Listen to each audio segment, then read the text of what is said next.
Isa na naman bangungot ang ating matutunghayan sa ating sityo dahil literal na naligaw sa bangungot ang isang taxi driver sa 13 Martires, Cavite, si Jojo.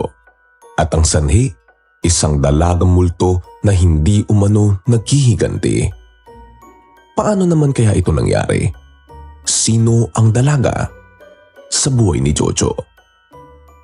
Isa ba siyang pagkakasala ng nakaraan o napagdiskitahan lamang siya ng ligaw na kaluluwa? Alamin natin kung ano nga ba ang istorya ng naligaw na taxi driver sa Cavite. Magandang araw po sa inyong lahat mga ka-SB, Sir Lancelot at sa lahat ng bumubuo sa inyong team. Tulad ninyo, hilig ko rin po ang kababalaghan. Lalo na at ito ang pinakikinggan ko tuwing pauwi noon galing sa pamamasada bilang isang taxi driver. Nakaugalian ko nang gawin itong pampagising para hindi ako makatulog sa pagmamaneho at makaiwas sa aksidente. Gayunpaman, hindi naman ako matatakutin at walang naging karanasan simula bata. Maliban lamang noong pumasok ang taong ito, hindi ko inakalang madadala ko sa totoong buhay ang mga nakakahiligan kong kababalaghan. Akala ko'y hindi ito mangyayari sa akin at isa yung malaking pagkakamali. Tawagin niyo na lang po pala akong Jojo, Tubong Cavite. 50 anyos na po ako. Golden year ika nga. Pero hindi ito ginto para sa akin. Dahil ito ang taon na nawalan ako ng trabaho at itinigil ko ang gawaing pinakamamahal ko. At yun nga ang maging taxi driver. Ang ihatid ng mga tao sa kung saan man nila gusto. Lintik kasing katatakutan yan. Grabe ang epekto sa akin. Kayo na lang po ang humusga kung bakit takot na ako magmaneho ulit.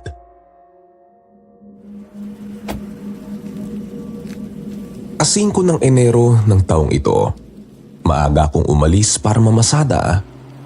Kalmado naman ang panahon, pinaghalong init at lamig. May oras kasing sumisikat ang araw at minsan naman ay natatabunan ng mga ulap. Ordinaryo na para sa akin. Madalang ang pasahero pero nakakapagsakay pa rin naman. Paisa-isa o dala-dalawa lamang. Isang beses lamang yata ako nakapagsakay ng 4 ng araw na yon. Tipikal lamang ang taxi na minamaneho ko. Kasya ang 6 kung pipilitin. Kasama na ako sa bilang. At karaniwang padala-dalawa lamang naman ang sakay ko. Flat rate din naman ako kaya walang naaargabyadong tao. 30 years na po pala ako sa pagmamaneho, Sir Lancelot, sa taong ito. Kaya sanay na. Alam ko na ang mga pasikot-sikot sa Cavite at kahit sa Las Piñas o sa Parañaque, kung napapadayo man. Dahil doon, mas mabilis akong nakapaghahatid at nakakatipid sa gas. Sa halos araw-araw na pagmamaneho, doon ko nabuhay ang pamilya ko.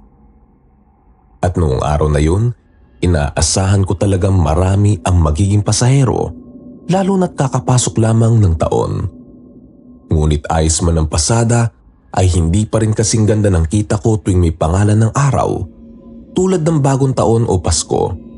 Siguro tinatamad pang lumabas sa mga tao. Umabot na ng gabi at bandang alas 11 ay maghihintay na lamang ako ng huling pasahero. At gagarahin na pagkatapos. Sinuwerte naman ako na makitang alas 11:30 na. Mag-asawa kasing mayaman ang nagpahatid sa akin sa isang subdivision sa may 13 Martires. Magaganda ang damit nila at paakalain mong may mga sasakyan. Pero bakas sa mukha nila ang pagiging kabado at pag-aalala. Dinadali-dali kasi nila ako. At nang tanungin sinabing nasiraan daw sila at iniwan muna ang sasakyan sa pagawaan.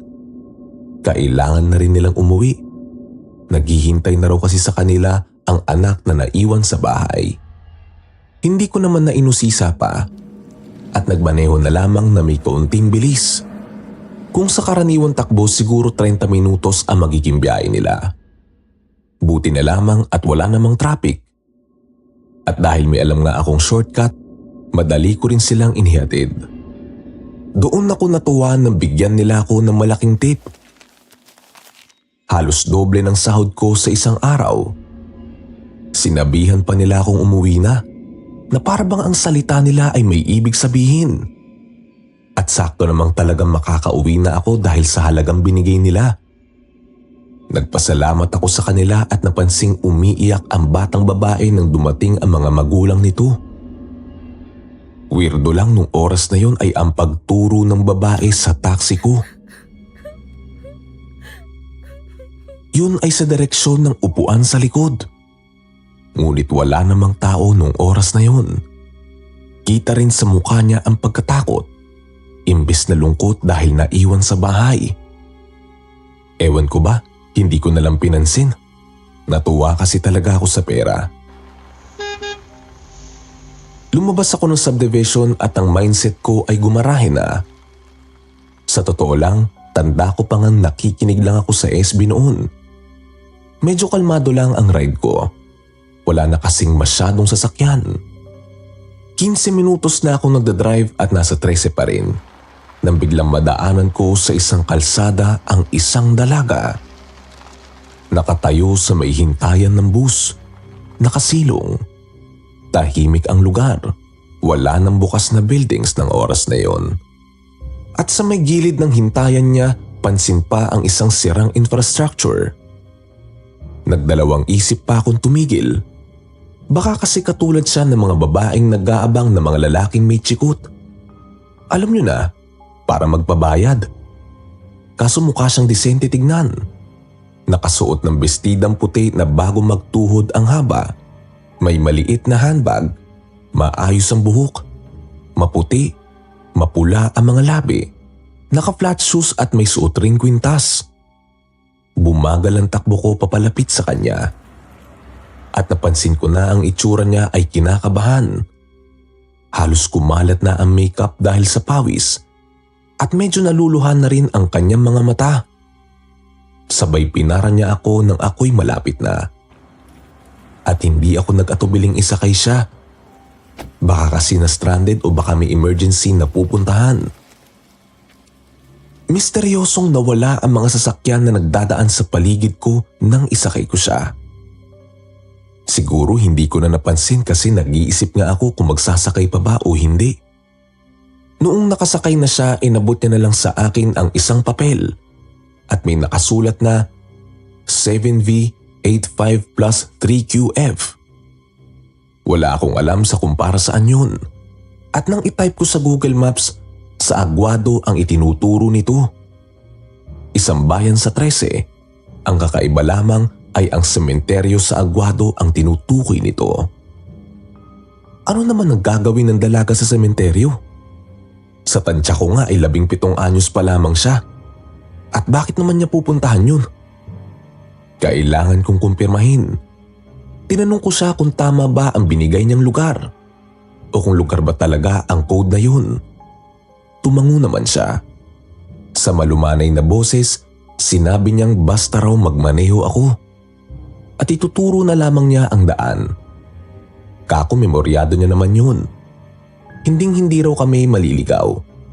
Basta raw sundin ko ang ituturo niya. Magalang naman ang pagsasalita ng dalaga, kaya medyo napanatag ako. Ipinagpatuloy ko na rin ang pagmamaneho. Total malapit lang rin naman na Aguado at saktong madadaanan ko yon pauwi sa bahay. Pabor din sa akin kumbaga. Wala namang kakaiba noong una at tahimik lamang ang babae sa likod ng upuan. Maayos ang takbo namin at nakahinga rin ako nang may makasabay na mga sasakyan sa kalsada. Patuloy lang ako sa pakikinig ng kwento sa SB at hindi naman ako pinipigilang makinig ng dalaga. Siguro gusto niya rin makinig ng mga ganon. Niwala siyang reaksyon. Nang tignan ko sa salamin, weirdo lang na straight body siya at walang kakibu-kibu. Nagbago rin ang itsura niya buhat ng sumakay. Di ba't sabi ko'y kinakabahan siya? Sa oras na yun ay hindi ko na maipinta. Seryosong diretso ang tingin sa may labas ng bintana at hindi man lang lumilingon. Hindi na rin siya namamawis at mukhang nakapag-ayos na. Bihira sa pasahero ko ang hindi man lang nagsasalita at lalong hindi pa ako nakakapagsakay ng mga taong tumititig lang sa kawalan. Oo, may mga tahimik na natutulog lang o kaya nagsa-cellphone. Pero ang dalaga, hindi man lang tulog at lalong wala man lang pinagkakaabalahang cellphone. Nakakabigla nga dahil sa kanyang edad sigurado akong meron siyang cellphone. Isa pa, bakit naman wala? Mag-isa nga siyang bumabiyahe. Malamang may kailangan din siyang i-contact kahit papaano. Doon ako napaisip na tila ba may problema. Kaya minabuti kong pag-aanin ng hangin sa sasakyan. Tumesting akong kausapin siya. Tanungin sa maliliit na bagay kung bakit gabi na siya bumiyahe at kung nag-aaral pa ba siya. Mga ganun lang ba? Sa puntong yun, pakiramdam ko'y nagbabago ang boses niya. Tipong napipilitan lang sumagot at hindi natutuwang kausapin siya. Naroon pa rin naman ng paggalang. Sadyang halata lamang napilit. Sagot niya, hindi raw siya nag-aaral at sinabing sa gabi lamang siya lumalabas. May biglang bumusina sa amin noon habang may sinasabi pa ang dalaga. Hindi malinaw pero may sinasabi siyang lumalakas daw ang kung ano niya sa gabi. Hindi ko alam kung lumalakas ang loob o kapangyarihan o ano ba. Basta nagulat na lamang ako sa busina. At tumango na lamang sa sinabi niya. Pagkatapos pansin kong bigla siyang nagbago ng pwesto. Gumalaw siya papunta sa gitnang bahagi ng backseat. At seryoso namang nakatingin sa daan sa mismong unahan ng kotse sa kalsadang tinatahak namin. Ilang segundo matapos ang eksenang yun, napuno ako ng pagtataka. Paano may malakas na busina akong narinig wala namang sasakyan na lumampas sa amin? Wala ring kasalubong at walang sasakyan sa pasalungat na kalsada. At lalong wala akong nakikitang sasakyan sa dalawang side mirrors. Sa oras na yun, kami lamang ang nasa daan. Alam ko pa naman ang daang yun dahil highway pa. Karaniwan nga doon pa nagta-traffic, kaya nakakapanibago mag-isa lamang ako doon. Tinanong ko ang babae kung may nakita ba siyang sasakyan na lumampas sa amin. Yung bumusina.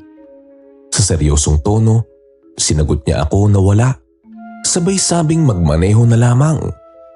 At sa sandali kong pagtingin sa salamin, naabutan ko pang nakangiti siya ng masama. Para bang may balak. Inisip ko na lamang na baka masyadong mabilis ang sasakyan kaya hindi na naabutan ng aking mga mata. Pero Sir Lancelot, bumilis ang tibok ng puso ko. Napalunok ako ng laway dahil sa kakaibang pakiramdam. Ewan ko, parang may mali talaga noong una pa lamang. Pero nagpatuloy ako sa pag-iisip na baka nagkataon lamang ang lahat. Hanggang sa lumagpas ang ilang minuto, sandali akong napapikit sa masilaw na liwanag na nasa harapan namin. Napatingin ako sa likod nun. At misteryosong hindi man lang nasilaw ang dalaga. Tumigil ako sa pag-aakalang may kasalubong kaming sasakyan. Malakas pa ang pagkakapreno ko noon. Ngunit hindi man lang siya nagbago ng pwesto o nagreklamo.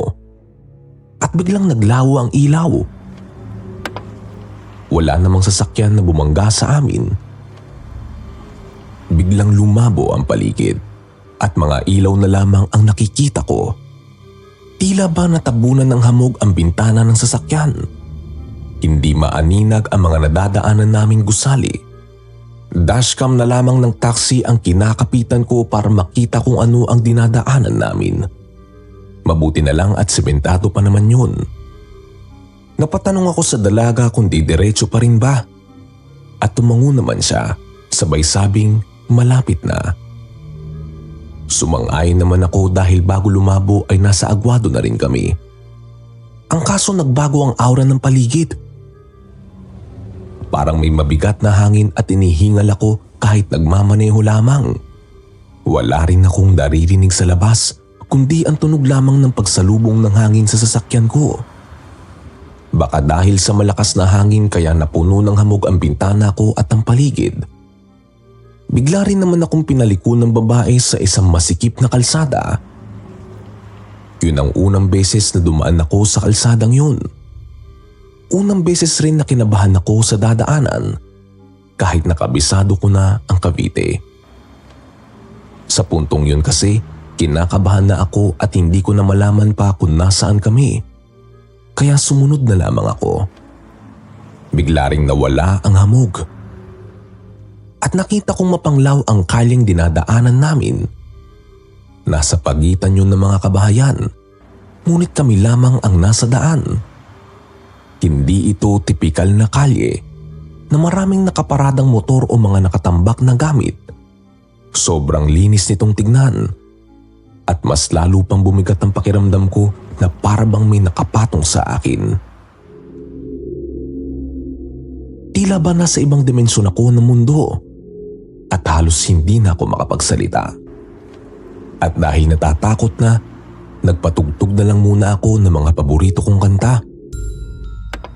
Sir Lancelot, yun lamang rin ng unang beses na ipinagpaliban ko ang pakikinig ng SB. Sakto kasing multo ang kwento noon at para bang pumapasok sa imahinasyon ko ang istorya.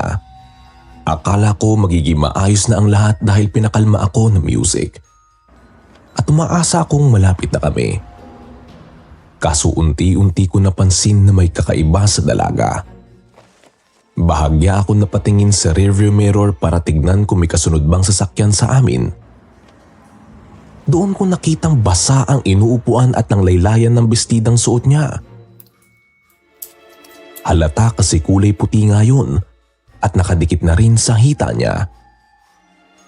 Nakapagtataka dahil hindi naman umuulan sa labas.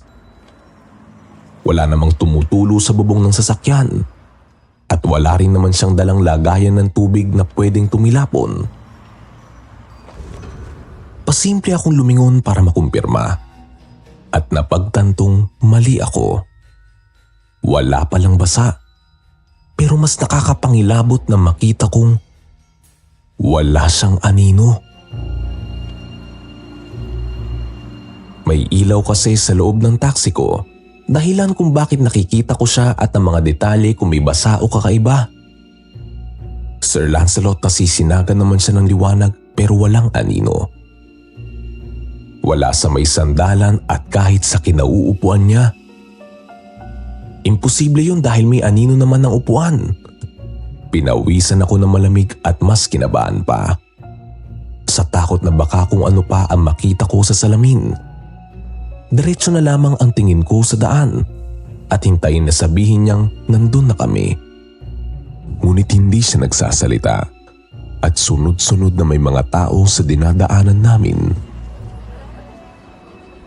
Nang tignan ko ang orasan, 12:30, baka nga may mga gising pa. Ang kaso tila ba ang dami nila? Ang bawat bahay ay may tao sa labas. Ang kakaiba pa, nakatayo lamang sila na parang mga silweta. Hindi ko maitsurahan. Kapag nasisinagan ng ilaw, hindi ko sila nakikita. Ngunit kapag nakakalagpas na ay napapansin ko sila sa bintana at sa magkabilang side mirrors. May ilang mag-isa lamang at may ilang mga bata. May mukhang isang pamilya at ilang grupo ng mga babae. Katakataka ring hindi sila kumikibo sa tuwing dumadaan ako. At nakayuko lamang ang ulo na parabang nakatitig sa akin. Hindi ko na alam ang gagawin ko, Sir Lancelot. Pansin ko, hindi sila tao. Gulong-gulo na ang utak ko at nahahalata yun ng dalaga. Sa oras na yun mas lumakas ang boses ng babae. Ang malumanay niyang pagsasalita ay tila ba naging seryoso. Mas malagong at nawala ang po at opo sa kanyang mga salita. Sabi niya bakit parang kinakabahan raw ako. Sabi ko naman parang may kakaiba sa lugar. at tinanong ko siya kung napapansin ba niyang nakatitig sa amin ng mga tao. Sir Lancelot, tumawa siya na parang baliw.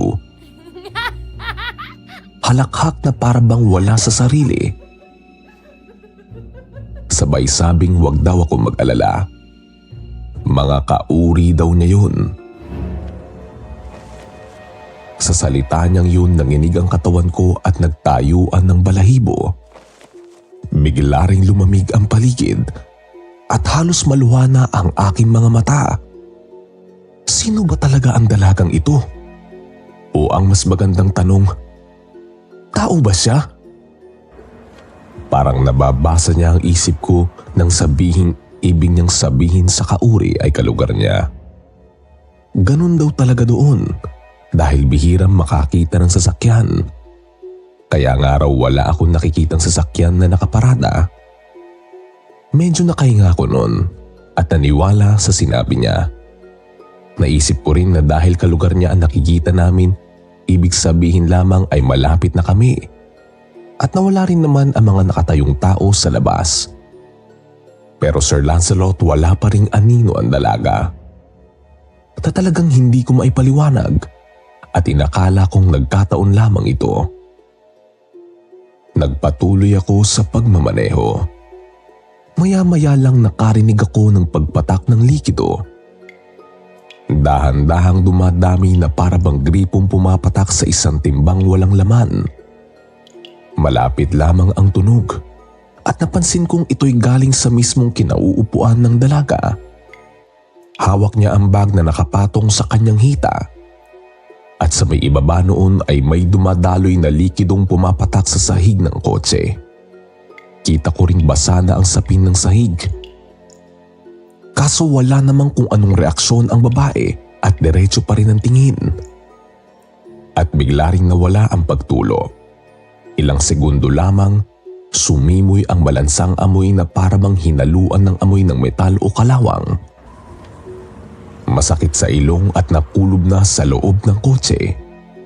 Hinaluan ng amoy ng aircon kaya't sobrang baho. Pero Sir Lancelot, sa puntong yon ay wala pa rin pakiramdam ang babae na parabang walang pake sa paligid. Nang hindi na matiis, binuksan ko muna ang bintana sa may kaliwang gilid ko. Kaso binikla ako ng malakas na hangin nanggagaling sa labas. Nakakapuwing ni hindi ko makita ang paligid.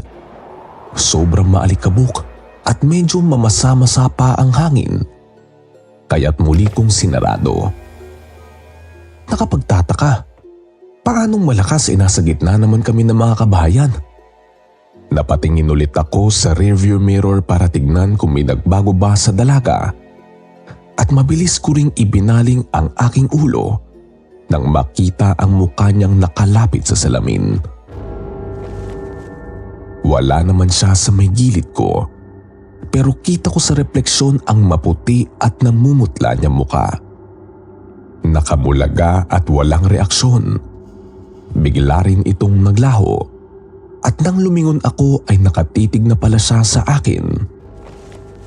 Bago pa ako magsalita, tinanong niya ako kung ayos lang daw ba ako. Bakit daw parang nakakita ako ng multo? Sir Lancelot, hindi agad ako nakapagsalita dahil sa boses niyang tila ba kinukontrol ako. Medyo malakas kasi naaakalain mong galit. Wala akong nagawa kundi sabihing ayos lamang. At talagang nagdadasal na lamang ako na makarating na kami sa paroroonan. At naroroon na naman ng pakiramdam na nababasa niya ang isip ko. Bigla kasi siyang nagsabing malapit na kami at huwag akong kabahan. Pero mas lalo kong kinabahan, Sir Lancelot. At sa mga sumunod na eksena, mas lalong naging matapang ang amoy ng pinagsamang kalawang at lansa. Ngunit hindi ko alam kung saan ito nanggagaling. Pagkatapos noon ay bigla na lamang umulan sa kaling dinadaanan namin. Sobrang lakas, sinamahan pa ng kulog at kidlat. Talagang maiisip mong bumabagyo.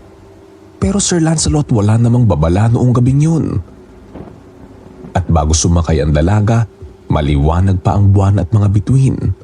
At kahit umuulan na, hindi pa rin natatabunan ng amoy nito ang kalawang at malansang amoy. Nang tignan ng salamin, hindi na lang pala tulo na likido. Umaagos na kasi ito sa may upuan at ang kulay ay hindi gaya ng sa tubig na silag. Itim po ito, Sir Lancelot, na may halong pula. Alam ko agad na dugo yun dahil mabagal dumaloy. Malapot po yun, nagmumula sa kanyang bag. At ang laylayan ng kanyang bestidang puti ay medyo namumula na rin. Hindi na ako mapakali. Anong nangyari? May dalaw ba siya? Buntis ba siya? O may sugat ba siya? Hindi na ako nagpaligoy-ligoy pa. Kabado kong tinanong kung bakit siya dinudugo. At tinignan niya pa ako ng masama, Sir Lancelot. Sabay sabing huwag ka raw siyang pakialaman basta't magmaneho na lamang daw ako. Hindi rin naman daw ito sa akin para pansinin ko pa. Medyo mataray ang kanyang pananalita. At imbis na mainis ay mas natakot ako, Sir Lancelot. Manginig-nginig ang aking kamay sa pagmamaneho. At hindi pa rin kami nakakaalis sa masikip na sementadong kalye. Doon na nagsimulang magloko ang taxi, na akala ko pa nga'y dahil sa ulan. Una kasing bumagal ang makina, at kahit nakaapak ako sa gas ay hindi makaarangkada ng mabilis. Nang tinodo ko naman ay biglang gumana at muntik na akong tumilapon sa windshield kung hindi lamang dahil sa seatbelt. Medyo nahilo ko noon, Sir Lancelot. Pero ang naisip ko agad ay ang dalaga. At misteryosong hindi man lang siya nagbago ng pwesto. At sa mga puntong yon ay hindi ko na lamang siya pinapansin. Hindi ko kasi alam kung ano ang kaya niyang gawin sa akin. Kahit nahihilo dahil sa impact ng agarang pagpreno. Matapos kong malakas na matapakan ang gas, ipinagpatuloy kong ihatid siya. Inisip ko na lamang na baka napasukan ng tubig ulan ang makina ko. At baka nakakapit rin agad ang dalaga. Hanggang sa mas lalo pang naging masangsang ang amoy ng dugo. Hindi ko naman matignan ang salamin. Sa pangambang baka atakihin pa ako sa puso kung sakaling gugulatin ako na misteryosang babae. Tila ba nadagdagan ng pagkahilo ko dahil sa sobrang lansa. Ultimong kahit takpan ko ang aking ilong at isang kamay na lang ang gamitin sa pagmamaneho, ay hindi pa rin ito kayang matabunan. Hindi ko rin kasi pwedeng buksan ng bintana dahil sa malakas na ulan. Ang pagkahilong yun ang dahilan kung bakit nagkaroon rin ako ng mga halusinasyon. O baka hindi lamang yun halusinasyon. Kasabay kasi ng pagkahilo ko ay ang pakiramdam na sobrang mainit ang aking paanan. Ramdam ko sa loob ng aking makapal na sapatos ang mainit at mamasamasang pagdampi ng likido. Nang tignan, binabaha na pala ang loob ng sasakyan. Malapot ang likidong yon. Ayaw ko sanang isipin na galing ito sa dumadaloy na dugo. Ngunit dahil may kaunting liwanag, kita ko ang pagkamapula nito na hinaluan ng itim. Inangat ko ang ulo ko. Muling napalunok ng laway nang makitang hindi na pala tubig ulan ang pumapatak sa windshield. Dugo ang mga ito, Sir Lancelot.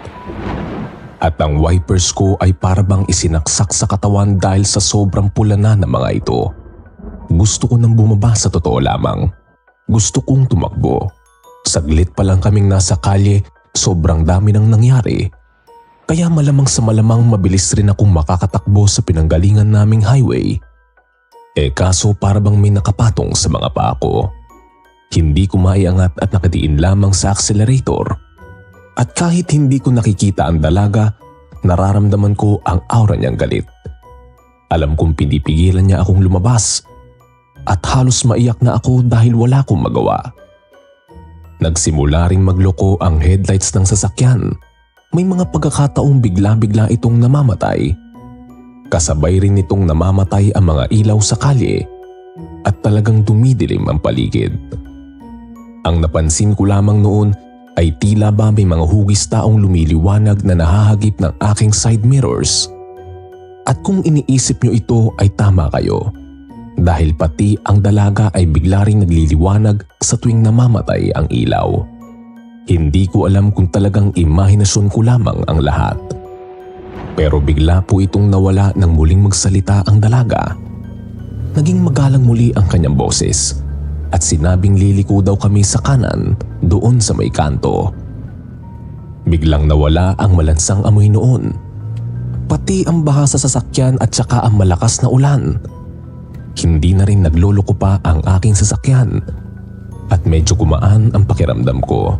Nakahinga ako na maluwag at hindi ko na rin nararamdaman na para bang may nakamasid sa akin. Nawala din ang mabigat na presensya ng dalaga at nakaya ko na siyang tignan ulit. At ayos naman ang kanyang itsura. Hindi ko alam pero bahagya akong natuwa noon sa pag-aakalang ayos na ang lahat. Malapit na sa wakas. Isang liko na lamang at mararating na namin ang pupuntahan ng dalaga. Sandali ko ring naisip na baka halusinasyon nga lamang ang lahat. Epekto lamang siguro ng pagkahilo at sobrang pag-iisip ng kung ano-ano. Masyado lang siguro kong kabado at duwag. Sir Lancelot, hiniling ko na sana nga ay mali ang mga hinala ko at lahat ng mga naranasan kong kababalaghan. Subalit mas masama pala ang kahihinatnan sa aming pagliko. Ginulat ako ng isang daan na walang streetlights. Para bang sinauna ang tagpo dahil wala akong makitang kabahayan. Sobrang dilim at ang tanging liwanag lamang ay nanggagaling sa headlights ko. Napaisip ako at napakamot sa ulo. Sigurado bang ito ang pupuntahan ng dalaga? Saan ko siya ibababa dito? Sa isip ko lamang sinasabi yan. At naroon na naman ang pakiramdam na para bang binabasa niya yun. Sumabat kasi siya na idiretso ko lamang dahil malapit na kami. Ipinagpatuloy ko ang pagliko at nadama ko ang malambot na lupa. Medyo napalubog kasi ang gulong ng sasakyan at sigurado rin akong malagkit ng daan at parang wala sa mapa ang lugar. Dahil wala akong kaalam-alam na may maputik pang daan sa Cavite. Lahat kasi ng nadaanan ko simula noon ay sementado na. Maliban siguro kung katatapos lang ng baha. Saglit lang naman ng ulan. Kaya malabong dahil lang yun doon. Unti-unti na naman akong kinakabahan. Naliligaw na kasi ako. Sa bawat pag-arangkada ko at paglayo sa masikip na kaling pinanggalingan ay unti-unting nawawala hanggang sa hindi ko na makita ang daan. Dilim na lamang ang nakikita ko sa refleksyon ng side mirrors. Wala ang mga kabahayan, ang kantong nilikuan ko at ang mapanglaw na ilaw. Ang nakakagulat pa, pansin kong ang paligid ay puno ng talahiban na bahagyang nasisinagan ng headlights. Pinagpawisan ako na malamig. Sa puntong yun ay para bang wala na akong takas. Hindi ko na kasi alam kung nasan ako. Maliban noon nagpakita ang isang sirang signage kung nasaan nakasulat ang code na ibinigay ng dalaga. At sa ilalim nito ay nakalagay ang pangalan na Tagong Sementeryo ng Aguado. Doon ko lang nalaman na may ganoon. Alam ko naman kung nasaan ang Aguado Cemetery at talagang malapit lamang kung saan ko na-pick up ang dalaga. Pero hindi ganoon ang itsura noon. Wala yun sa kawalan. At bakit kaya sinasabing tagu ito? Isa pa, ano ang pupuntahan ng dalaga sa sementeryong yun ng 10 oras na ng gabi? At paano naging sementeryo wala man lang akong nakikitang puntod o talahib man lang? Kumpirmado ko na ang lahat. Hindi tao ang naisakay ko. At sa mga oras na yun hindi ko rin naman maisip na kaluluwa siya. Dahil para talaga siyang buhay. Ibig rin sabihin hindi halusinasyon ang lahat mula nang maisakay ko siya. At siguro kung multo nga ay nakita na siya nung batang umiiyak sa takot. Sa subdivision pa lamang pala ay nakasakay na siya sa akin. At wala akong maisip na dahilan kung bakit ako ang pinuntirya niya. Muli akong kinabahan dahil alam kong nanganganib ang aking buhay. Halos lumuwa ang puso ko sa aking dibdib. Sobrang bilis at lakas kasi ng pagtibok nito. At pinipilit ko na lamang ang pagmamaneho nang biglang sumimoy na naman ang pinaghalong lansa at kalawang. Nakakahilo ulit at halos masuka na rin ako sa kaba. Basang-basa na rin ang aking damit at pantalong suot. Muli na namang nagloko ang aking sasakyan. Kusang namamatay at nawawalan ng ilaw. Kaya kapag namamatayan ay wala akong nakikitang kahit ano. At sobrang tagal pa nito bago magbukas muli. Pati ang sounds ko ay parabang nasisira na rin. Kahit sarado ang kotse, ramdam ko ang pagkaluskos ng talahiban at pagdaan ng malakas na hangin. Halos hindi rin kami nagbabago ng pwesto dahil sa maputik na daan. Ngunit naroon ang pakiramdam na parang mabilis pa rin ang andar namin. Para akong nasa ibang mundo at nakalutang lamang sa tubig. Maya-maya pa umugong ang matinis na tunog. Masakit sa tenga at palakas ito ng palakas. Sir Lancelot, boses yun ng isang babaeng umiiyak. Humihingi ng tulong at parabang nanggagaling sa speaker ng sasakyan. Napalitan kasi ng boses na yon ang kantang pinatutugtog ko. At kahit binabago ko ay hindi naman ito nawawala. Pinatay ko na ang speaker at lahat ay naroon pa rin ang tunog. Kaya kahit ayaw ko talagang tignan ang rearview mirror ay pasimple kong itinaas ang aking ulo. At nakita kong wala namang reaksyon ang babae. Naroon ng tunog pero hindi siya nagsasalita. At bago ko alisin ang titig sa kanya, nahagip pa ng aking mga mata ang maliit na pagkibo. At nanggagaling ito sa kanyang maliit na bag. Naluluha na ako sa takot at tila ba hindi ko na kontrolado ang pagtakbo namin. Hanggang sa inawakan ko na ang rosaryong nakasabit sa may windshield. Pero hindi pa rin natitigil ang pananakot. Malakas pa rin ang tunog ng umiiyak at ang amoy ng dugo. Doon na rin nagsimulang ilabas ng dalaga ang tunay niyang pakay at anyo. Sa malakas at galit na boses. Sinabi niyang walang mangyayari kahit tawagin ko pa ang lahat ng mga santo. Naligaw na raw kasi ko sa bangungot at hinding-hindi na makakatakas pa. Umiyak ako, Sir Lancelot. Talagang hagulgol. At sino bang hindi ko nanganganib ang iyong buhay? Pinilit kong alisin ang aking paa sa gas ngunit hindi na naman ito gumagalaw. Pilit ko rin binubuksan ang pinto sa may tabi ko. Pero walang nangyayari. At kahit napatayin ko ang makina, pakiramdam ko'y umaandar pa rin ang kotse. Saan ba ako dadalhin ng dalaga? Habang humahagulgul ako, sumasabay pa rin ang malakas na pag-iyak na babae. At ang dalaga naman ay humahalakhak. At sa sandaling yun ay sinubukan ko ng lingunin siya para kumprontahin at subukan hagisan siya ng rosaryo para makaalis sana sa masama niyang balak. Ngunit may taglay siyang aura na kaya kong pigilan. At tanging paglingon na lamang ang nagawa ko. Bumungad ang sarili kong muka. Umiiyak itong nakaupo sa kinauupuan ng babae. Basang-basa ng pawis ang damit. At kita ko rin kung paanong ang tumutulo sa mukha ko ay dugo. Dumadaloy ito papunta sa maliit na bag na nakapatong sa mga hita ko. Pumikit ako at nagbakasakaling imahinasyon ko lamang ang lahat. At nang muling minulat ang mga mata, naroon na nga ako sa upuan sa likod ng sasakyan at hawak-hawak ko ang dugoang bag. Nakita kong may isang babae sa driver's seat. At nang lumingon ay yun nga ang dalagang sakay ko.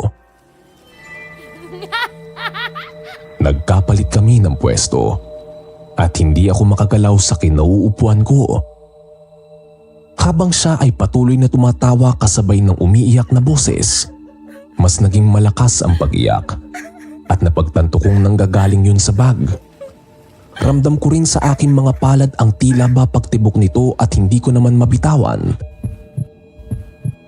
Hindi ko matabunan ang aking mga mata at lalong hindi ko kayang ipikit ang mga ito. Kitang-kita ko kung paanong kusang nagbukas ang zipper nito. At tila ba may gustong kumawala. Naririnig kong humihingi ng tulong ang tumatangis na babae. At pamilyar ang kanyang pananalita. Boses yun ng dalaga at ilang saglit lamang ay unti-unting may lumalabas sa bag na tila ba mga daliri. Nagawa kong ibaling ang tingin sa unahan ng sasakyan. Ngunit mas malala pa pala ang makikita ko. dahil may nakapatong na isang sakong puno ng dugo sa driver's seat. Ngunit umaandar pa rin ang sinasakyan namin. Gaya ng bag, sa sakong yun ay may daliri ring pilit na lumalabas. Nawala ang halakhak ng dalaga, ngunit naging mas malakas ang pag-iyak dahil dalawa silang magkasabay.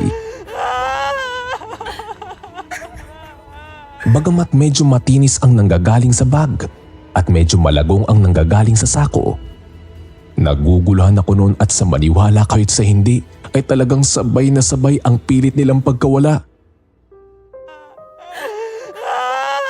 Doon ko na napagtanto na representasyon ng bag ang tunay na nangyari sa dalaga. At sa kadahilan ng minumulto niya ako ay tsaka kung ang bangkay niya ay natagpuan sa isang sako.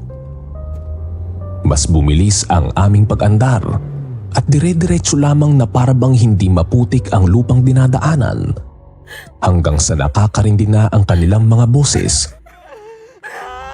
Subalit hindi ko pa rin maigalaw ang aking katawan. Bumilis rin ng bumilis ang kanilang pananalita, kasabay ng kilabot na gumagapang sa katawan ko. At bigla na lamang may pumutok. Ang buong sasakyan ay natabunan ng dugo at ramdam ko sa aking katawan ang malagkit na likido. Pati ang mga mata ko ay natabunan pagkatapos hindi na umaandar ang sasakyan. Namatay ang makina. Nang bunasan ko ang aking mga mata, namulat ako sa mapanglaw na kawalan. Yun pa rin ang talahiban nilikuan namin ngunit may liwanag na. At hindi ito nanggagaling sa headlights ko. Dahil doon nakita kong puno ng dugo ang looban ng kotse. Pulang-pula ito. Masangsang, masakit sa ilong at malagkit sa balat. Nawala rin ang dalaga. Ngunit ramdam ko ang kanyang presensya. Para kasing may humihinga sa may batok ko ng mga oras na yon. Kaso kahit sa ang bahagi ng sasakyan ay wala ang dalaga. Nilibot ko na rin ang paningin ko sa bintana at hindi ko talaga siya nakikita. Maging sa side mirrors at sa rearview mirror, hindi ko na rin naisip lumabas dahil bakit ko pa siya hanapin. Bumalik ako sa driver's seat. Hindi na alintana ang malagkit na pakiramdam at ang amoy ng dugo. Ang mahalaga makauwi ako. Kaso hindi nag-i-start ang sasakyan. Hanggang sa singlakas ng tunog ng pagsusi ko ang papalapit na mga yabag. Mangilig-ngilig na naman ang kamay ko sa pagsusi hanggang sa lalong bumigat ang tunog ng yabag. At ramdam na ramdam ko na ang presensya ng dalaga. At wala kong ibang tinitignan kundi ang starter hanggang sa mag-start ito. Dali-dali ako nagmaniobra at sinubukang tahakin ang daan pabalik. Nilakasan ko pa ang pagtapak sa accelerator at halos magsyento na ang takbo. Pero Sir Lancelot, hindi ako nagbabago ng pwesto at para bang hindi ako gumagalaw sa totoo lang. Nandoon pa rin ako sa gitna ng kawalan. Hindi naman ako nawalan ng pag-asa hanggang sa maabot ko ang kaling masikip sa hindi maipaliwanag na dahilan. Akala ko nakatakas na ako. Dahil sa pagliko ko doon ay nakita ko na ang highway at ang mga nagdadaan ng sasakyan. Kaso pakana din pala yun ng pagpaparamdam. Dahil ang mapanglaw na kalye ay tila ba naging maliwanag. Kitang-kita ko ang mga taong anino lamang ng dinaanan ko. Sir Lancelot, lugar po yun ng mga patay. At alam kong may kinalaman ang mga yon sa dalaga. May mga lalaking duguan, mga bata at mga kababaihan. Meron pang ang laylay na ang mata. Halos pugot ang ulo at ilang labas na ang bituka. Ang kapansin-pansin pa ay para bang may liwanag ang kanilang mga muka. At lahat sila ay tila ba nakalutang. Hinarap ko ang takot at dinaanan ko ang kalye. Kahit na misteryosong hindi ako makapikit. Ngunit nang malagpasan, bumalik na naman ako sa maputik na daan na ang paligid ay talahiban. At naroroon pa ang signage ng tagong sementeryo ng Aguado. Magkahalong inis at takot na ang aking nadarama. Hanggang sa hindi na ako makabalik sa kalye. Ilang beses ko pang sinubukan ngunit bumabalik lang ako sa mismong lugar kung saan ako nanggagaling. At ang palatandaan nito ay ang karatula na agwado. Sandali akong tumigil at akma na sana magdadasal nang muli akong makarinig ng malakas na hagulgol. Nariyan na naman ang dalaga, ngunit hindi ko siya makita sa paligid. Ramdam ko pa rin ang mabigat niyang presensya na parang malapit siya sa akin. Muli ring sumimoy ang amoy ng dugo kahit hindi ko na ito pinapansin. Para makatakas, tinapakan ko ulit ang gas. Ngunit para bang lumulubog lamang ang mga gulong ng sasakyan sa maputik na daan. Hindi ako makaalis at biglang may kumaluskos sa labas. Ito ang talahiban. At kasabay nito ang pagdaan ng malakas na hangin na naging dahilan para mabuksan ng mga pinto kahit nakalak naman ang mga ito. At malakas rin ang pagsara nito ng kusa. At sa gilid ng aking mga mata ay nakita ko na ang maputik na mga paa na inagusan ng dugo. Nakaupo sa katabing upuan ko. Walang tsinelas o sapatos. Mula doon ibinaybay ko ang aking mga mata hanggang sa kanyang katawan. May bestidang puti na punit-punit na. Maraming pasa sa katawan. Puno ng sugat. Hindi na maganda ang kutis. Ube ang mga daliri ng kamay. May pagkamaputla ang kulay. Halos wala ng saplot. At lakas loob ko ring tinignan ang kanyang ulo. At doon ako napaduwal. Nakita kong basag ang kanyang bungo. Bugbog ang mata na halos umawas na. Lumuluha siya ng dugo at maitim ang mga labi. Iyon ang dalagang sakay ko sa anyo kung kailan siya natagpo ang patay. Binigyan niya ako na nakakatakot ng ngiti. Sabay tanong na bakit raw ako natatakot. Hindi ko raw ba alam kung nasaan ako? At wala daw ba akong ideya sa sinapit niya? Marami pa siyang sinabi at hindi ko na masyadong pinakinggan. Minadali ko kasing buksan ng pinto at nagtatakbo na lamang ako palabas. Bahala na si Batman. Kakaripas ako at hindi titigil. At kumpara sa kotse, mas madali kong nakita ang kalye at mabilis ko itong narating. At nang lumiko, maliwanag lamang na daan yon at wala ang mga silweta ng tao o kahit ang anyo nilang multo. Halos maluwa na ako dahil sa wakas ay malapit na ako sa highway. Kita ko na ang liwanag ng mga nagdadaanang sasakyan. Subalit pagtungtong ko dito, bumulaga sa akin ang dalaga. Dahilan para mapapikit ako at muling matagpuan ng sarili sa loob ng kotse. Nakaupo ako habang nakatitig sa kanya at naririnig ang kanyang mga sinasabi. Magaspang na ang kanyang boses dahil sinasabayan ng iyak at talagang galit na galit siya sa akin. Pero Sir Lancelot, wala akong ideya sa pinagsasasabi ng multong yun. Hindi ako nagpaligoy-ligoy pa at muli akong lumabas ng sasakyan. Wala na akong pakialam kung todo putik na ang mata mo ko. Basta't makatakas lamang. Dumadampi na rin sa balat ko ang makakating talahib pero hindi ko na yun iniinda. At gaya ng sa una, mabilis kong natagpuan ng kalye at tahimik na naman yun. Malapit na rin ako sa highway at umaasang totoo na. Hanggang sa ang bumulaga na naman sa akin ay ang aking sarili. Dilat ang mata, diretso ang tayo. Nakabarong Tagalog at itim na pantalon.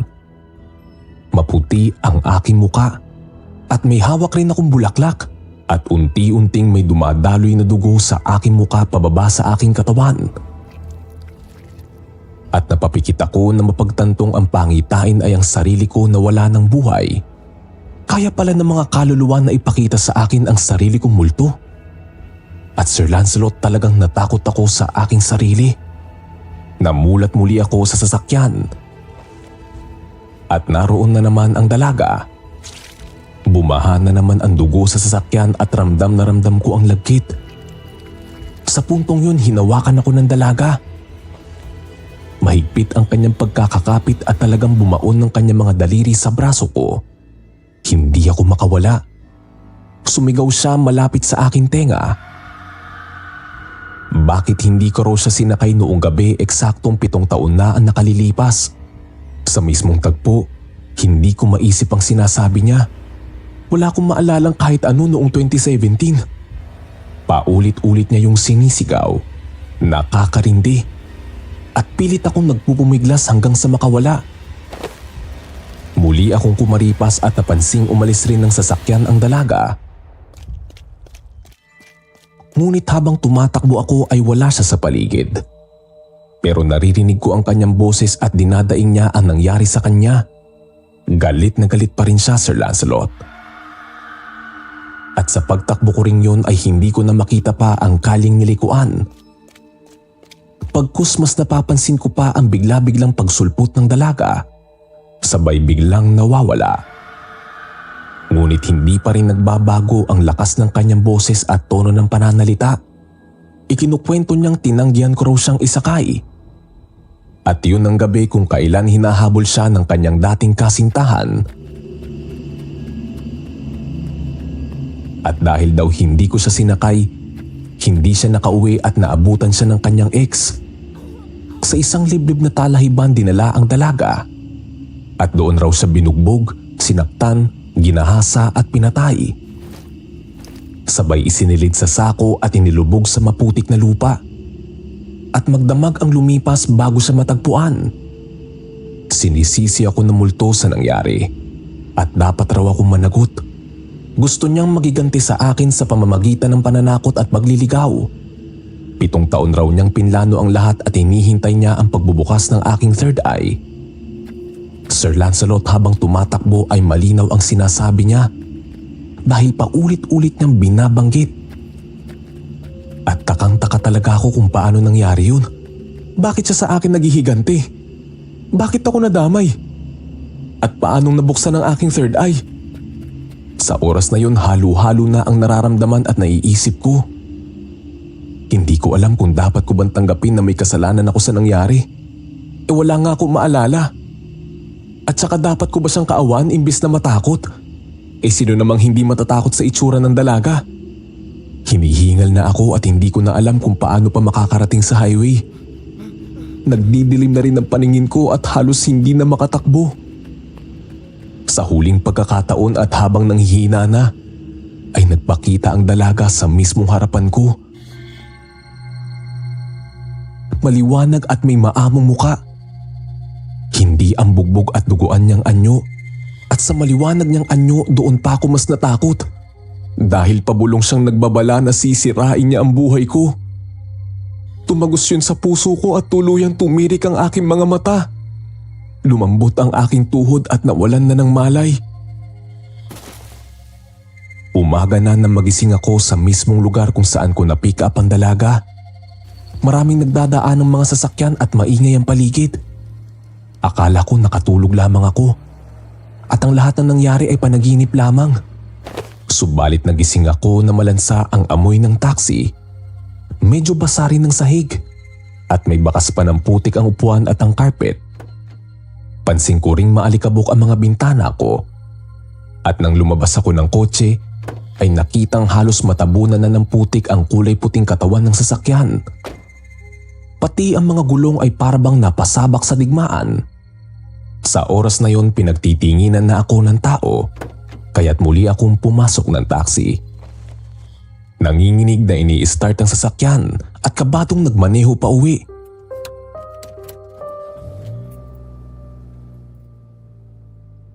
Nilinisan ko yon at kinabukasan ay nag-resign na rin sa trabaho. At bago tuluyang magpaalam sa taxing minamaneho ko, napansin ko pa ang bakas ng dugo sa windshield na tila ba isang babala. Nakasulat kasi doon ang code na ibinigay sa akin ng dalaga. Paalala na totoo ang lahat na nangyari. Hanggang ngayon may trauma pa rin ako at palagi na lamang nagdadasal. Dahil alam kong aalisin ako ng Diyos sa pananakot ng ligaw na kaluluwa. At kahit hindi ko pa rin alam kung paano ako ang pinuntirya niya, nag-alay pa rin ako ng bulaklak at kandila sa Aguado Cemetery. Hindi ko alam kung alin doon ang kanyang puntod o kung naroon ba talaga. Kaya doon ako nagtitirik ng kandila sa isang maliit na kapilya Sa kasalukuyan naman po ay wala naman nagpaparamdam sa akin. Pero totoong nasira niya ang buhay ko dahil pinaalis niya ako sa minahal kong trabaho. Simula nung ako'y 20 anyos pa lamang.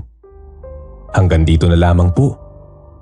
At sana magsilbi rin itong babala sa mga kapwa ko drivers. Ingat po tayong lahat sa kalsada. Dahil hindi natin alam kung ang nasasakay natin ay karaniwang tao pa ba o ibang uri na ng nilalang.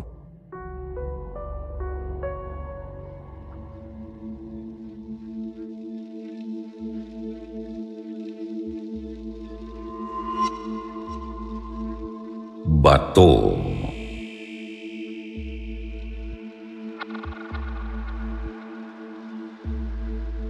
Magandang gabi, mga kasityo bangungot. Ang kwento natin ngayong gabi ay tungkol sa kakaibang mga bato na katakatakang nakita ng ating dalawang sender.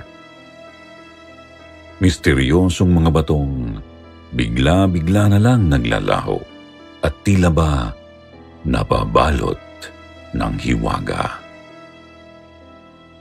Kayo rin ba ay may nakita o nahawakan na rin ganitong mga bato? Pakinggan natin ang mga kwento ni na Imelda at Albert para malaman natin.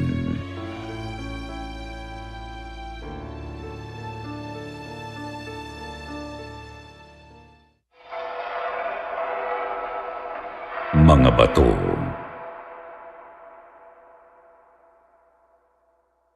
Magandang araw po, Sir Jupiter, pati na rin sa lahat ng mga tagapakinig at subscribers ng Sityo Bangungot. Ako po muli ito, si Imelda Aviles ng Negros Occidental.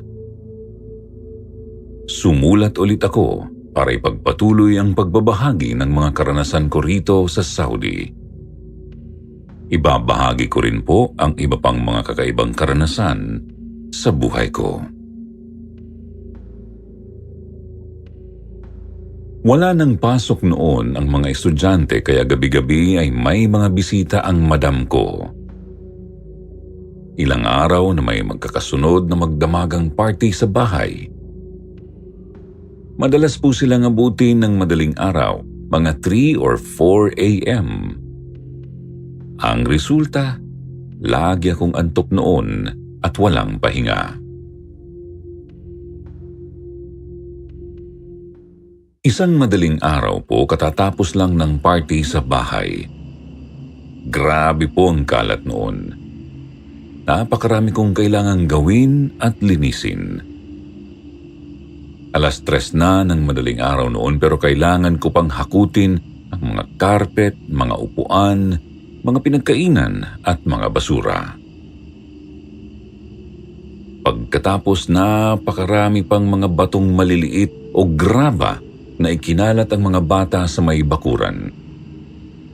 Gustong-gusto ko na pong magpahinga noon, pero hindi po pwede. Kailangan kasi malinis ko muna lahat bago ako umakyat sa room ko para magpahinga. Kaya minadali ko na lang po ang kilos ko. Hinugasan ang mga plato tapos nilinis ang loob ng bahay. Tsaka ako lumabas para linisin naman ang bakuran. Kailangan ko munang walisin ang mga basura roon bago ko maalis ang mga batong maliliit. Mag-alas 4 na nga po noon, hindi pa rin ako tapos. Nagwawalis na po ako ng mga bato nang may maranasan akong kakaiba, Sir Jupiter. Medyo maingay po ang ginagawa ko dahil sa pagkakaskasan ng mga bato. Doon po ako may narinig na kakaibang boses na tinig ng isang matanda. Sinasabihan ako nitong itigil na ang ginagawa ko at mamaya na lang daw ako magwalis. Anong oras na raw kasi? Sinabi rin nitong huwag ko raw abusuhin ang katawan ko dahil lang sa pera. Lalo't makakapaghintay naman ang trabaho.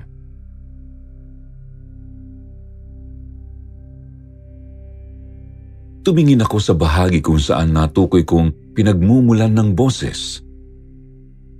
Pero wala naman akong nakitang tao roon. Kaya ipinagpatuloy ko na lang ang pagwawalis. Ngunit mas lalo kong binilisan. Maya-maya pa po narinig ko na naman ulit ang boses.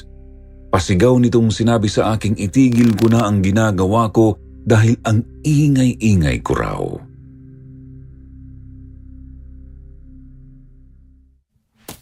Biglang tumalsik ang hawak kong walis kahit wala namang pwedeng umagaw noon. Pinulot ko na lang ito at nang makapagpatuloy na. Ngunit narinig ko na naman ulit ang kakaibang boses. Singhal nito sa akin. Sinabi ko nang tigilan mo na yan. Hindi ka nakikinig. Hindi ka nag-iingat. Hindi mo iniingatan ang katawan mo. Sumagot na po ako.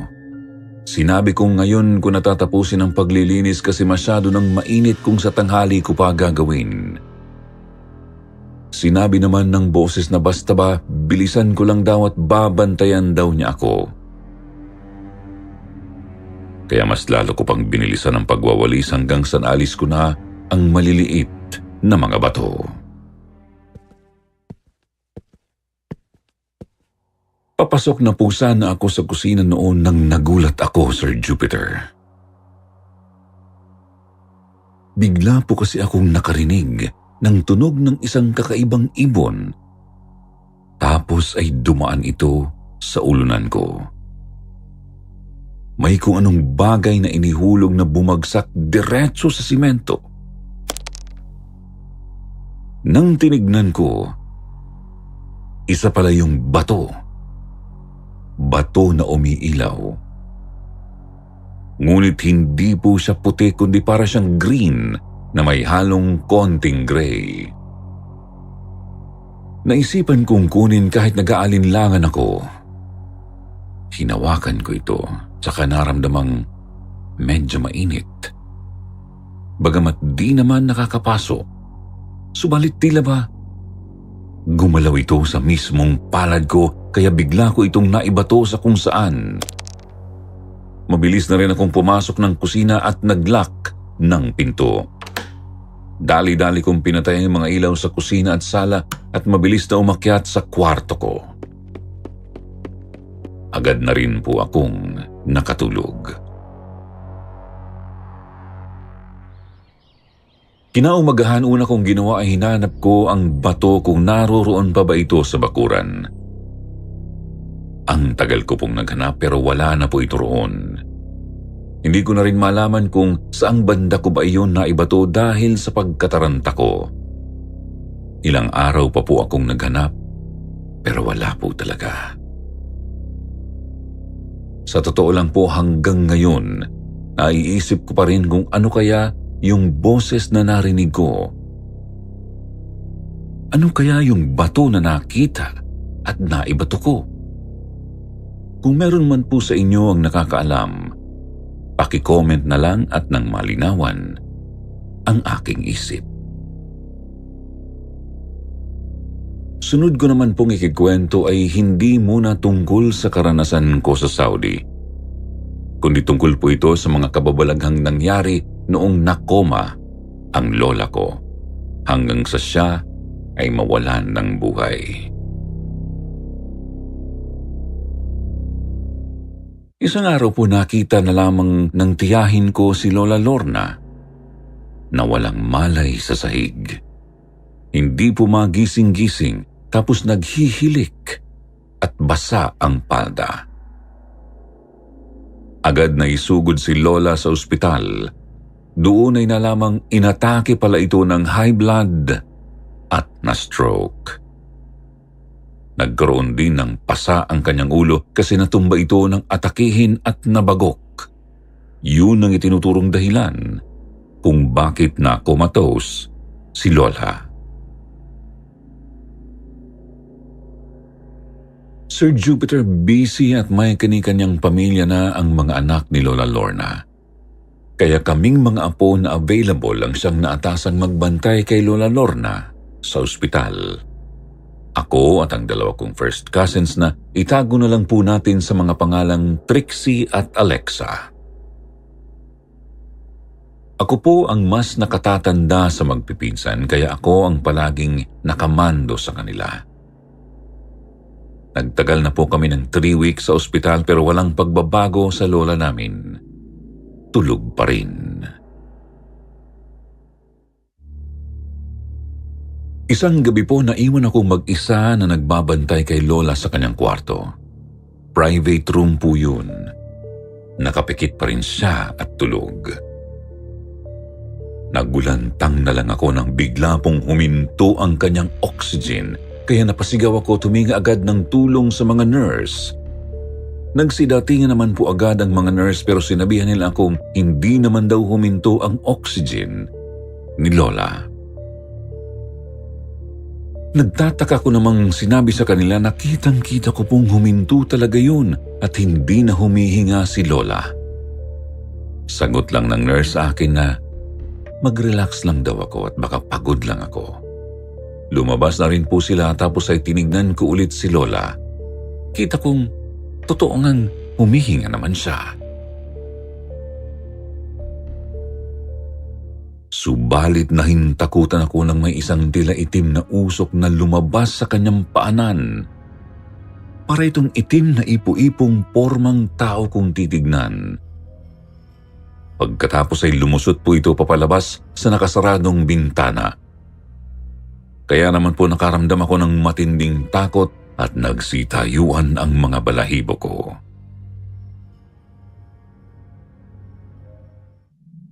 Maya-maya pa po ay dumating na rin ang dalawa kong pinsan at may daladala na silang mga pagkain. Kumain kami at ikinuwento ko sa kanilang nangyari. Nagulat po sila at saka sinabihan kong huwag na silang alis ng alis. Samahan na lang nila kako ako na magbantay sa lola namin. Pagkatapos kumain, iniwan ko muna ang dalawa na nagliligpit ng mga pinagkainan namin.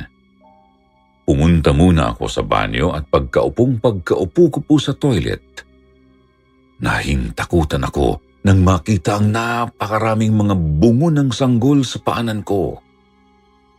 Malakas akong nagsusumigaw ng tulong. Agad naman pong dumating sa labas ng banyo ang mga pinsan ko. Katok sila ng katok pero di nila mabuksan kasi nilak ko ang pinto. Hindi naman ako makatayo para buksan yun kasi nga nasa paanan ko ang mga ulo. Wala akong magawa kundi iangat ang mga paa ko kahit hindi ko pa naisusuot ang pantalon at aking underwear. Habang nagsusumigaw ako sa loob, dumating po ang mga nurse at kasama nila ang tagalinis. Dala po ng tagalinis ang mga susi ng lahat ng mga pinto sa floor na yun. Binuksan nila ang pinto habang nananatili akong sumisigaw at nakaangat ang mga paa. Pinalabas muna ng mga nurse ang lalaking tagalinis. Nakaupo pa nga kasi ako sa inidoro at nakababa pa ang pantalon. Agad naman akong pinatayo ng mga pinsan ko at ng mga nurse tapos ay tinanong kung ano ang nangyayari. Nanginginig ko namang sinabi ang mga nakita ko. Sabi naman po ng nurse na meron nga raw palaging nagpapakita sa banyo at room na yun. Mga ulo nga po ng sanggol, Sir Jupiter. Dati raw po kasing tambakan ang silid na yun ng mga patay na sanggol. Subalit inilipat na ng building ang nasabing tambakan kaya ginawa na itong private room. Dahil sa takot hindi na po ako nagpapaiwang mag-isa sa kwartong yun kahit nga po magbanyo ay nagpapasama pa talaga kaming tatlo.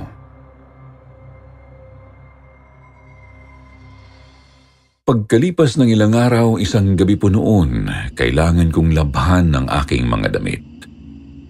Pero ayokong umuwi muna ng bahay para doon. Kaya nagpaalam ako sa dalawa kong pinsan na maglalaba muna ako sa washing area. May washing area po kasi sa labas ng ospital at marami pong tao roon. Kanya-kanyang laba. Hindi naman ako nahirapang maghanap ng available na pwesto at agad ko yung pinuntahan. Sa di kalayuan ay makikita po roon ang napakaraming punong kahoy. Tapos may rumaragasang malaking ilog sa baba. Nasa bundok na po kasi ang ospital na yun, Sir Jupiter. Hindi ko na nga lang sasabihin kung ano ang pangalan ng ospital na ito sa lugar namin. Habang naglalaba, may napansin akong isang babaeng nakaupo sa tabi lang ng washing area. Naka-all white po siya, tapos nakatingin sa malayo. Doon pa lang po ay kakaiba na ang dating niya sa akin. May kung anong lamig akong nararamdaman na nanunuot sa balat ko. Kaya hindi ko maiwasang sulyap-sulyapan ang babae habang naglalaba ako. Maya-maya pa po napansin kong tumayo siya at nagulat na lang ako nang naroon na siya sa harap ko. Napasigaw ako ng malakas kaya't nagulat ang mga taong naroon at napatingin sa akin. Tinanong nila ako kung ano raw ba ang nangyayari sa akin pero hindi na po ako nakasagot. Nawala na rin po kasing bigla ang babae. Hindi ko na rin po siya nakita ulit. Dali-dali na lang akong bumalik sa loob ng ospital. 12:00 ng gabi noon, Sir Jupiter, tahimik na ang labi. Iilan na lang ang nakikita kong gising na mga bantay. Tsaka wala na rin yung ibang mga nurse. Pumasok ako sa kwarto ni Lola at nakitang tulog na ang mga pinsan ko. Nagdadalawang isip akong ilagay sa banyo ang sabon kasi baka makita na naman akong kung ano. Kaya sa mesa ko na lang muna nilagay. Maya-maya pa po ay may narinig akong iyak ng sanggol. Noong una akala ko doon lang yun sa kabilang kwarto. Siguro may bagong panganak. Kaya hinayaan ko na lang. Umupo na lang ako habang tulog pa rin ang dalawa. Subalit bigla pong nagbukas ang pinto ng banyo at gumapang palabas ang napakaraming mga sanggol. Grabe ang sigaw ko noon at napaakyat ako sa kama ni Lola. Nagising naman ang dalawa kong pinsan at pinagtawanan ako. Sabi ko sa kanila, ayoko na. Bukas kayo na lang ang magbantay kay Lola. Hindi na ako babalik.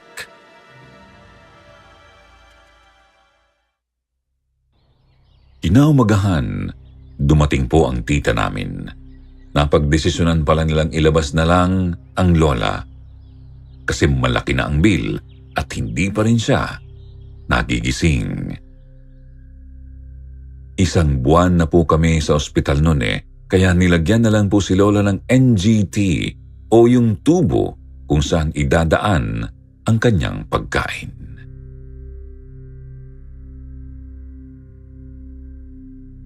Lumabas na nga po kami ng ospital noon at dinala si Lola sa bahay ng isa pa naming tiyahin. Siya po ang anak na bunso ni Lola. Bakante po kasi ang bahay na yun kasi sa Bacolod ang opisina ng tiyahin ko. Lingguhan lang sila kung umuwi kasama ang kanyang buong pamilya. At kami pa rin pong 3 ng mga pinsan ko ang nagbabantay kay Lola sa bahay na yun. Sa aming 3, ako po ang nagpapakain at naglilinis kay Lola. May mga sugat-sugat na po kasi siya sa likod at hita noon. Kaya kailangan talaga siyang linisan araw-araw para hindi bumaho. Mga 2 buwan din po kaming nag-alaga sa Lola namin. Hanggang isang araw, masama po ang panahon noon. Umuulan at napakalakas ng hangin. Bigla akong may narinig na tumatawag sa labas ng bahay. Sinabihan ko namang pumasok, pero wala namang tumutugon o pumapasok. Kaya binuksan ni Alexa ang pinto, ngunit nagulat siya nang wala naman siyang nakitang tao roon. Yun ay kahit na dinig naman naming tatlo ang boses ng nagtatawag. Binaliwala na lang namin yung boses noong oras na yun. Pagdating ng 6:00 ng gabi, sinabihan ko na silang kumain na ng hapunan. Mauna na kako silang dalawa kasi papakainin at lilinisan ko pa si Lola.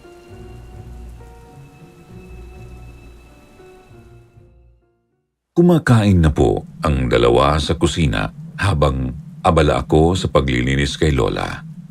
Sabi ko, "Lola, ang hirap na po ng kalagayan ninyo. Sobrang sakit po tignan, ang dami nyo ng sugat. Ayoko man pero magpahinga na po kayo, La. Nasasaktan po ako para sa inyo tuwing nililinis ko ang mga sugat nyo." Ilang sandali lang po ay biglang umungol si Lola, Sir Jupiter. Yun ang first time na narinig ko siyang umungol mula nang magkasakit siya. Kaya nilinis ko na rin po ang kanyang bibig kasi nagdadry na ito at kailangan ng lagyan ng petroleum jelly.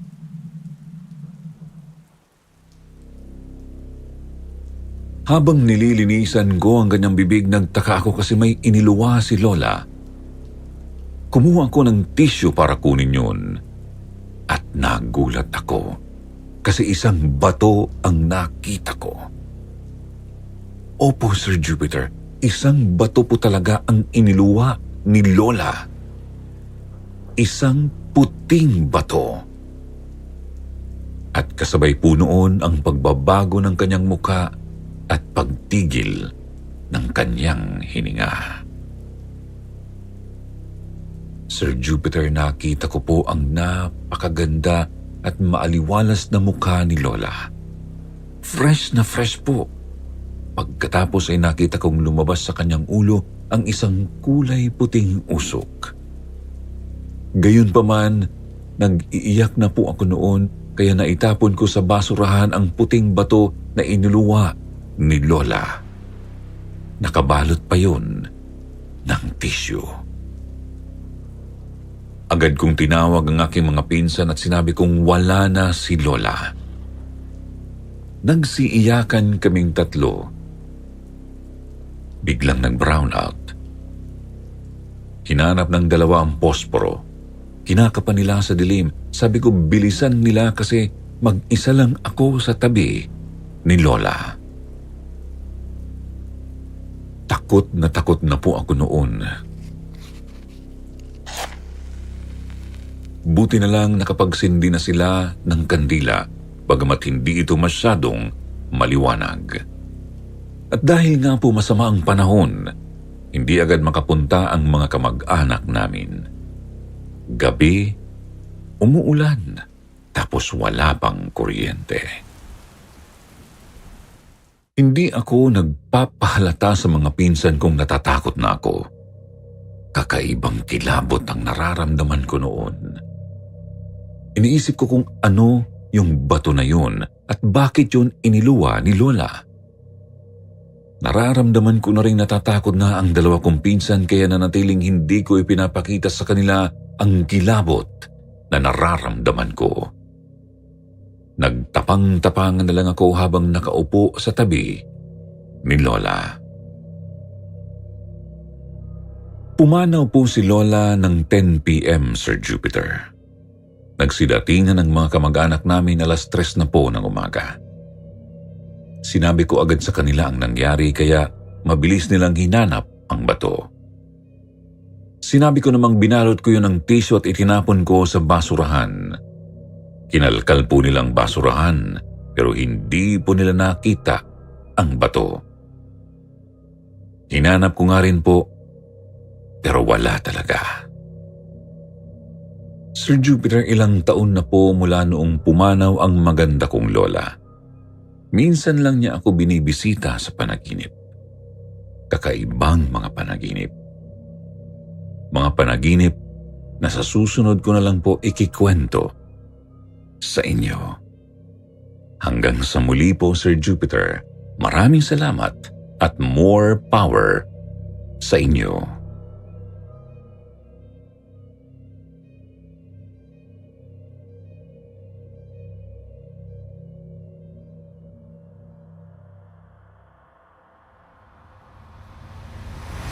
Pulang Bato.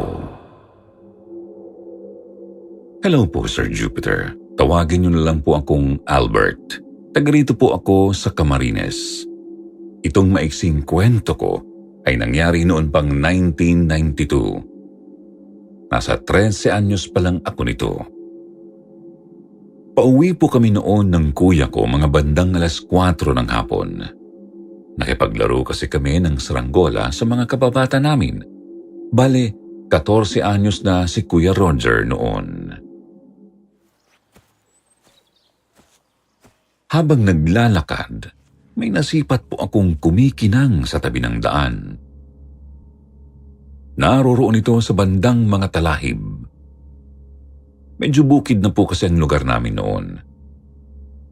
Pinuntahan ko naman po at laking gulat ko kasi nakakita ako ng isang pulang bato.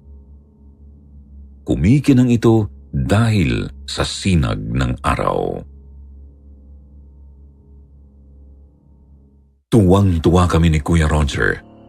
Nasa isip kasi namin noon, siguradong mahal yun kapag binenta. Bato po talaga eh. Hindi po siya mukhang peke o gawa sa plastic. Maski nga po sina Mama at Papa, tuwang-tuwa rin nang makita nila yun.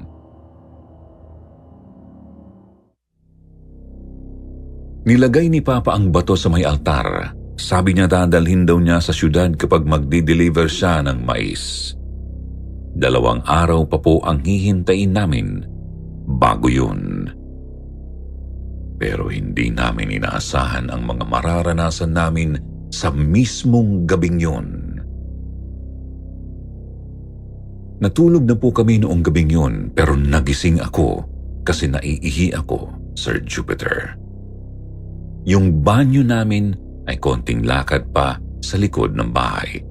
Kaya nakagawian na namin ni Kuya na doon umihi sa may mga damo sa gilid ng bakuran. Nang matapos na ako, babalik na sana ako sa loob. Ngunit, biglang may narinig akong mga yabag mula sa kung saan. Yung bang natatapakan ang mga damo at tuyong dahon. Nagpalinga-linga ako at may nakita akong matandang lalaki doon sa may kakahuyan. Tumayo siya at tumitig sa akin. Sa di may paliwanag na dahilan ay bigla rin akong nakaramdam ng kilabot noon.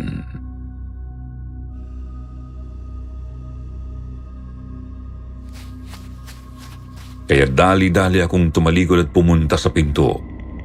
Papasok na sana ako ngunit bigla akong sinitsitan ng lalaki. Sumisenyas ito at inilalagay ang isang kamay sa harap na parang may hinihingi. Subalit dahil kinikilabutan na talaga ako, nagpatuloy na ako sa pagpasok at ikinandado ang pinto. Humiga ako sa banig namin ni Kuya doon sa may sala. Maliit lang kasi ang bahay namin kaya doon kami natutulog. Hindi po ako makatulog kasi iniisip ko yung matanda.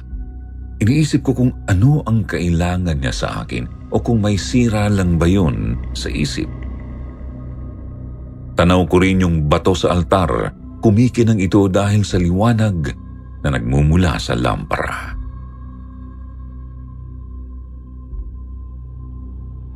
Ilang minuto pa po na bigla ako nang marinig kong may kumakaluskos sa dingding. Doon banda malapit sa kinahihigaan namin ni Kuya. Kahit nga po si kuya ay nagising din, malakas kasi ang kaluskos. Ramdam talaga namin gusto nitong butasin ang dingding.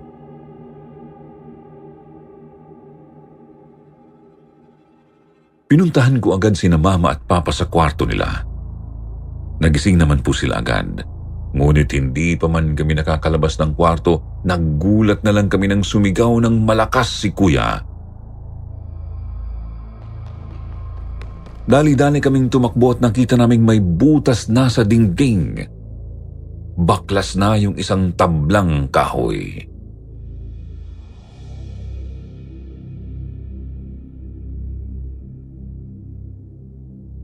Doon po ay may nakalusot na kakaibang payat na kamay, Sir Jupiter. Napakahaba at napakatalas ng mga kuko nito, tapos kulay itim. Kapansin-pansin ding kulukulubot ang balat, tsaka nakaumbok ang mga ugat. At sumisenyas ito na parang may hinihingi. Hindi namin kita ang may-ari ng kamay, pero mabilis nang kumuha ng itak si Papa. Aambahan na sana yung braso, pero bigla itong sumenyas ng huwag. Tapos itinuro ang kumikinang na bato sa altar. Ilang sandali lang may narinig kaming garalgal na boses mula sa labas. Sabi nito, "Hindi ko kayo sasaktan. Wala akong balak na masama. Gusto ko lang mabawi ang bato ng angkan namin." Nagkatinginan kaming apat sa loob. Halata sa mga mata namin ang magkahalong pagkabahala, takot at pagtataka. Subalit nagpasya bigla si Mama na ibigay na lang namin para wala ng gulo. Nanghihinayang man kami ni na Kuya at Papa, pero ginawa na lang namin. Tama naman si Mama eh. Dahan-dahang inabot ni Papa ang bato sa palad na nakalusot sa dingding. Tapos ay kinabig din ng kung anong nilalang ang kanyang braso. Pagkatapos may inihagis ito papasok sa butas ng dingding. At nakita naming isa pala yung singsing na may perlas. Nagpasalamat ang nilalang sa amin, tapos ay naramdaman na naming umalis. Nakahinga naman kami ng maluwag nang maisip ni Mama na baka pwedeng ibenta yung singsing. Yun nga po ang ginawa ni Papa nang makapunta siya sa syudad. Ilang libo rin ang halaga nun. Hindi ganong malaki, pero nakatulong din sa amin kahit papaano. Sir Jupiter, ngayon po gusto ko sanang magtanong sa inyo at sa mga listeners. Anong bato kaya yung napulot namin ni Kuya? Yung kumuha sa bato, aswang kaya yun? O engkanto? Opo, matagal na yun, pero gumugulo pa rin talaga sa isip ko. Hihintayin ko po mga kasityo ang inyong mga kuro-kuro. Hanggang dito na lang po, Albert ng Camarines.